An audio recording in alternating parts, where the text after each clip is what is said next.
I want to play for you what President Trump said this morning about those 12 Russian military intelligence officials who were indicted. Let's take a listen. This was during the Obama administration. They were doing whatever it was during the Obama administration. I think the DNC should be ashamed of themselves for allowing themselves to be hacked. They had bad defenses, and they were able to be hacked. But I heard they were trying to hack the Republicans, too. But, and this may be wrong, but they had much stronger defenses. Now, Senator Warner, obviously the Russians are responsible for Russian actions, but looking at the indictment and everything we know now about the Russian election interference, in retrospect, shouldn't President Obama and his administration have done much more? Jake, our committee will lay out what the Obama administration and the FBI should have done or shouldn't have done shortly. But the basic facts remain. The reason why we have difficult relations with Russia is not because of the Mueller probe, but because Russia intervened in our elections. They hacked into the Democratic National Committee, hacked into Hillary Clinton's team.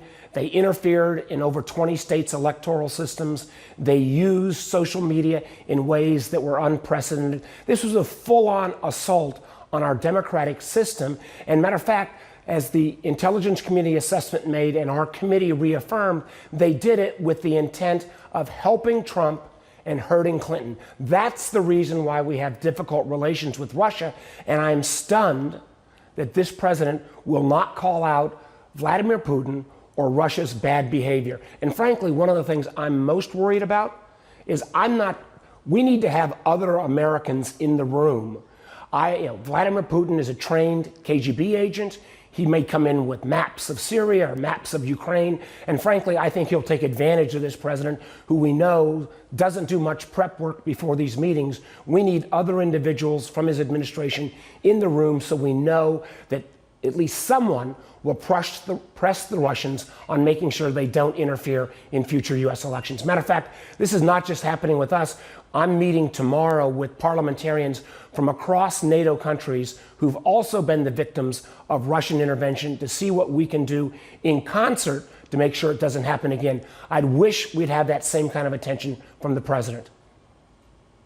Well, with all due respect, sir, you didn't answer my question, which is, President Obama did not do enough to stop this while it was going on in 2016. I think that seems obvious to anybody reading the indictments or reading the newspaper for the last 2 years. Do you disagree? I think that the FBI could have done more. As a matter of fact, when the October 7th letter came out where the Obama administration did point out the threat of Russian interference, strangely enough, it was the exact same day that both the Podesta emails were hacked and released, and it was the same day of the famous so-called Bush Hollywood tapes. President Trump was asked this morning by CBS if he would consider pushing for the extradition of these 12 Russian military intelligence officials accused of hacking and interfering in the election. Take a listen to his response. I hadn't thought of that, but I'll be asking about it. But again, this was during the Obama administration. They were doing whatever it was during the Obama administration. So he says he hadn't thought about requesting the extradition of these 12 officials. What do you want President Trump to do when he meets with Vladimir Putin in the building behind me tomorrow? Listen, I don't think Putin will probably deliver those 12 Russian spies, but I sure as heck think the President of the United States ought to ask that these Russian spies are actually released to the American government for American legal process to continue. They attacked our government. This is, again, let's take the Mueller investigation in full. Over 30 indictments, 5 guilty pleas, and we still have whole questions around obstruction of justice and the various people who are part of the Trump campaign who are now cooperating with the government to see whether there was actually collusion. These are still questions that Mr. Mueller's investigation have to answer. And I just wish the one thing the president would stop doing was stop calling this a witch hunt.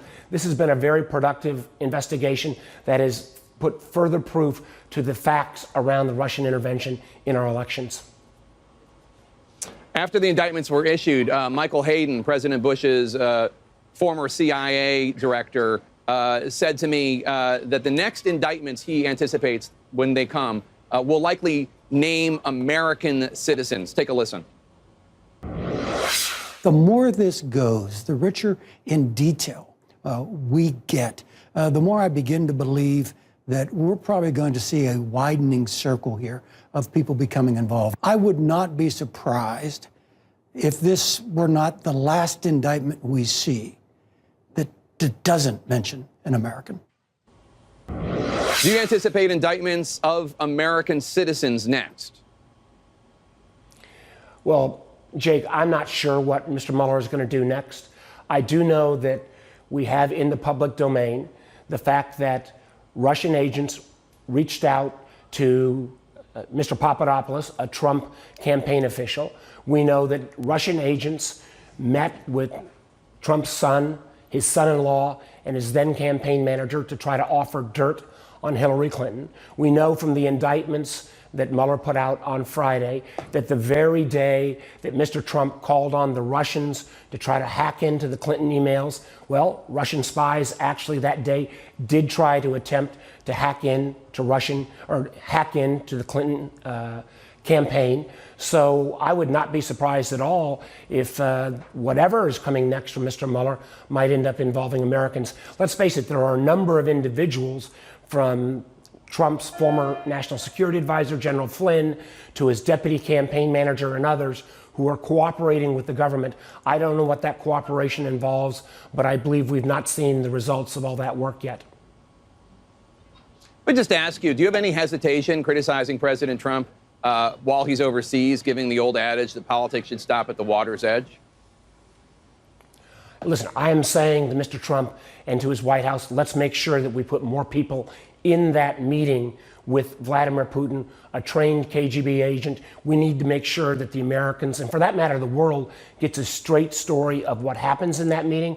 But let's also examine the fact this is a president throughout the last week who's basically treated our allies like adversaries in ways that were, I believe, totally inappropriate, and continues to treat our adversaries, tries to act like they're friends. I don't believe that is in the best interest of making America safer.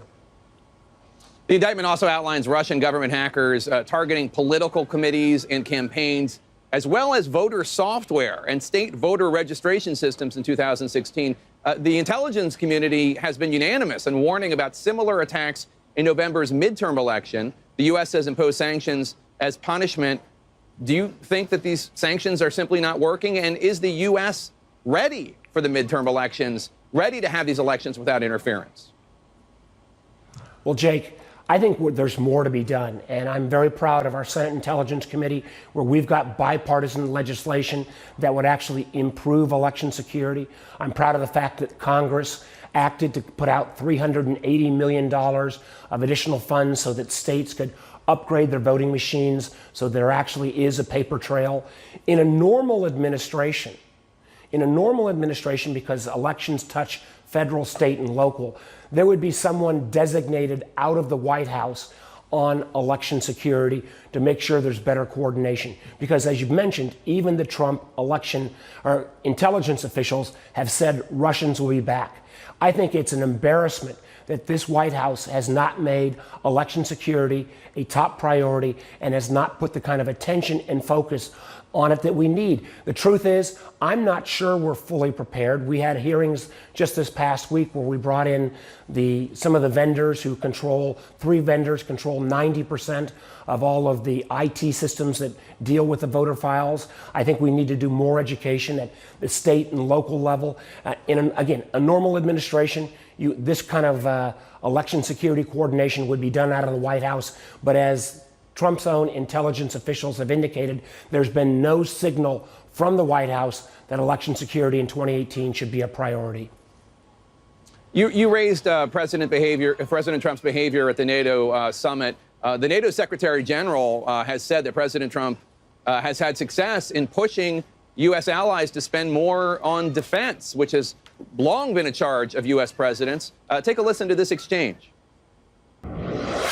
Last year was the biggest increase in defense spending across Europe and Canada in a generation. Why was that last year? It's also because of your leadership, because your clear message, and They won't write that, but no, I have said it before, but the thing is that it really has. Your message is having an impact. That's UN Secretary General Stoltenberg crediting President Trump with getting U.S. allies to chip in more. Isn't it fair to say that his strategy here is working? Well, Jake, clearly, I think other NATO countries should chip in more. That's been a goal of American through Democratic and Republican administrations for decades. But at the end of the day, we'll see if that actually happens. This president has a tendency to make bold statements after meetings, and there may or may not be results afterwards. Let's go back to the president's photo op opportunity with Kim Jong-un. After that meeting, he said, if I remember correctly, he tweeted that Americans can sleep soundly because North Korea is no longer a nuclear threat. Well, we've clearly seen that that declaration was not true in terms of the follow-up meetings and in terms of our own intelligence assessments that North Korea has done virtually nothing to actually denuclearize. So the proof will be in the pudding. Let's see if these European countries actually step up and spend more. I would be pleasantly surprised if that proves to be the case. All right, Senator Mark Warner, the top Democrat on the Senate Intelligence Committee, thanks so much for your time, as always.